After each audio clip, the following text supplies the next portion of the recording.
Hello everyone, today we'll be solving the CPT question paper from December 2017. We'll be solving questions from the quantitative aptitude portion. We'll be starting off with question numbers 51 today.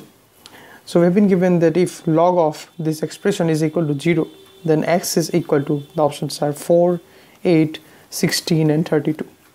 So we have been given that log of this very structure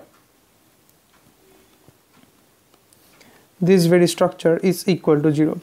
We have been given that log with the base 3, log 4, log of log x to the base 2 to base 4 is equal to 0. This is basically the structure. So that implies that log of log x to the base 2 to the base 4 is equal to 3 to the power 0, and that is equal to 1.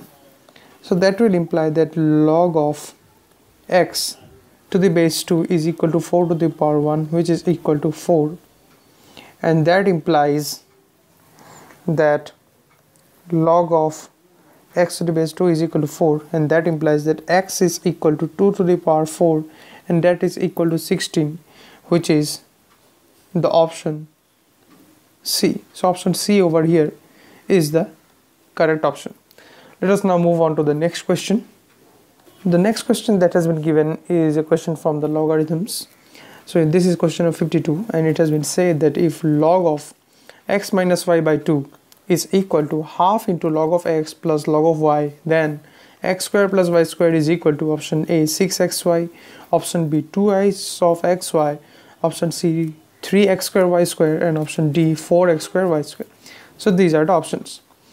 So we have been given, from this expression we can now come down to log of x minus y by 2 is equal to half into log of x plus log of y is nothing but equal to log of xy, and this log of xy can further be, this power can be taken over here and can be written as log of xy to the power 1 by 2.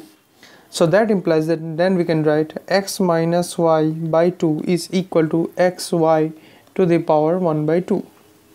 So therefore we can write that x minus y is equal to 2 into xy to the power 1 by 2. So upon squaring both sides, we get x minus y whole square is equal to 4 into xy, and we know that x minus y whole square is nothing but x square plus y square minus twice of xy, and that is equal to 4 of xy. So if we keep x minus y square on one side, so this will give x square plus y square is equal to 6 of xy. So we get that x square plus y square is 6xy, which is nothing but the option A. So option A over here is the correct option. We'll be solving the next questions in the subsequent videos. Thank you very much for watching this video.